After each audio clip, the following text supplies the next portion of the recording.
إلى من تقبل يده من تبوس إيد واحد يكون بالنسبة إليه نحوا من التكبر والأنانية أو الأنانية والشعور بالأهمية بالنفس الأمارة بالسوء، وشكل من أشكال الاستعلاء بالباطل وعلى غير الحق. وفي يوم القيامة يحشر الفرد ويسأل: لماذا قدمت يدك للتقبيل؟ فماذا يجيب مع أن حبال الدنيا يومئذ كلها متقطعة؟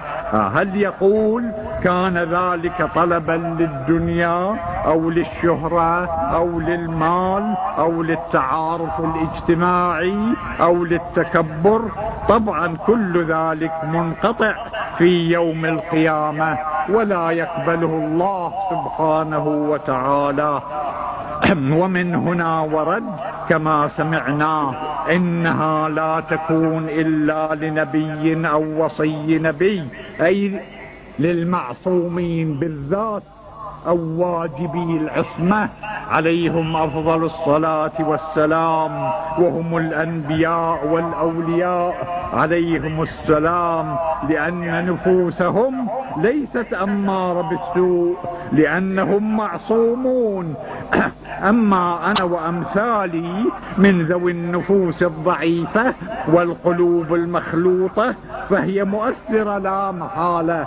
تقبيلة اليد طبعا مؤثرة لا محالة تأثيرا دنيويا متسافلا، حتى وإن كان قصد الطرف الآخر المقبل قصدا حسنا وبنية حسنة، إلا أن فيه جانبا سيئا أيضا حتى على الآخر، لأن الفرد الذي تقبل يده إذا تورط أمام الله سبحانه فإن الذي ورطه، من هو الذي ورطه؟ إنما هو هذا الذي قبل يده، فهو يضره في الآخرة، يصير واسطة على أن يضر هذا الذي قبل يده في الآخرة، فيكون هو متورطا أيضا لأنه يضر المؤمن من هذه الجهة. وليس في الأخبار استحباب تقبيل اليد ولا خبر واحد فضلا عن الكثير، وأتحدى أي شخص يأتي بما يدل على الاستحباب، بل إن نفس الرواية السابقة، بل كلتا الروايتين السابقتين تدل على مرجوحيته لغير المعصومين بالذات، لأنه يقول: أما إنها لا تصلح إلا لنبي أو وصي نبي. يعني إذا لم يكن الفرد هكذا، لم يكن الفرد معصوما بالذات، فلا يصلح له تقبيل اليد.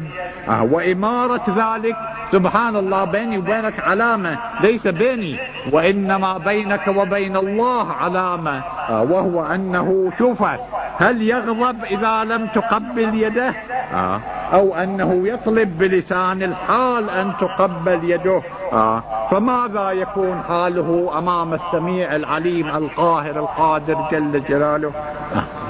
ويكفينا الخبر الذي بدأت به هذه الخطبة للدلالة على الكراهة، أنها حمقى من حمقات الأعاجم وطلب من أساليب طلب الدنيا لا أكثر ولا أقل، خوف منه تقبل يده حتى تتشفى شره وتنال خيره، لا أكثر من ذلك. وإنما كان تقبيل اليد أسلوبا من أساليب المجاملة والتقرب إلى السلاطين والمسيطرين لكسب المنفعة الدنيوية منهم لا أكثر، ولذا يعبر عنها النبي صلى الله عليه وآله في الرواية أنها حمقى من حمقات الأعاجم، وإنما عمل الشيطان وعمل الدنيا، إنما هي من عمل الشيطان وعمل الدنيا وعمل النفس الأمارة بالسوء. الحماقة ما هي إلا أمثال ذلك، ولو كانت مستحبة لما وصفها النبي صلى الله عليه وآله بمثل هذه الصفة. والرواية الآية وإن كانت ضعيفة إلا أنها تامة بأدلة التسامح بأدلة السنن، وهي قاعدة صحيحة يستعملها الفقهاء لتتميم كثير من المستحبات والمكروهات المروية بالروايات الضعيفة. والمسألة ليست خاصة بالحوزة كما ربما الآن في خاطركم، لا، بل لعل كل وجهاء الناس وأصحاب السطوة والنفوذ في المجتمع تقبل أيديهم كرؤساء العشائر والمتقدمين في السن وغيرهم، ومثلا رب الأسرة وهكذا، فالخطاب لهم جميعا، ومن جميعهم يكون ذلك قبيحا أمام الله وأمام رسوله صلى الله عليه وآله. زين، ولكن تعالوا بنا إلى المصافحة التي هي الأدب الرئيسي من آداب الله وآداب الإسلام عند لقاء المؤمنين، وليس هو تقبيل اليد بطبيعة الحال. ففي الوسائل أخبار تكاد أن تكون متواترة بذلك. فعن أبي عبيدة قال: سمعت أبا جعفر الباقر سلام الله عليه يقول: إذا التقى المؤمنان فتصافحا أقبل الله بوجهه عليهما وتحاتت أي تساقطت الذنوب عن وجوههما حتى يتفرقا، وفي رواية أخرى: وتساقطت عنهما الذنوب كما يتساقط الورق من الشجر.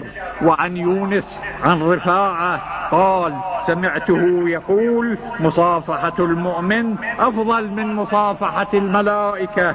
وعن السكوني عن أبي عبد الله عليه السلام قال: تصافحوا فإنها تذهب بالسخيمة. وعن أبي جعفر عليه السلام قال: قال رسول الله صلى الله عليه وآله: إذا لقي أحدكم أخاه فليسلم عليه وليصافحه، فإن الله عز وجل أكرم بذلك الملائكة، فاصنعوا صنع الملائكة. وفي حديث آخر عن أبي عبد الله قال: أنتم في تصافحكم في مثل أجور المجاهدين. وعن أبي عبيدة الحذاء قال: قال أبو جعفر الباقر سلام الله عليه: إن المؤمن إذا صافح المؤمن تفرقا من غير ذنب. صلوا على محمد وآل محمد.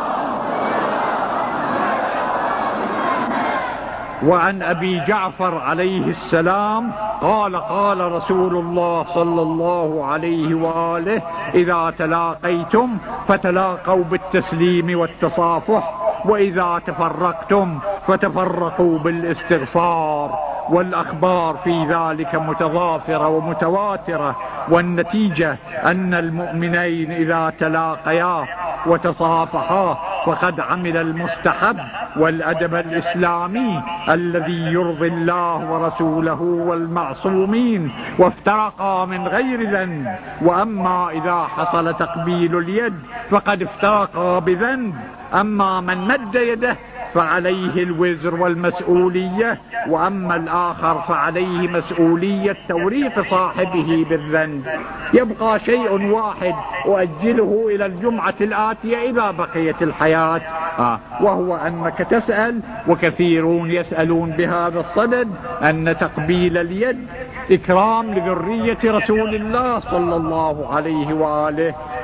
فهذا ما سوف أجيبه في الجمعة الآتية إذا بقيت الحياة، وإذا لم تبقى الحياة نسألكم الفاتحة والدعاء.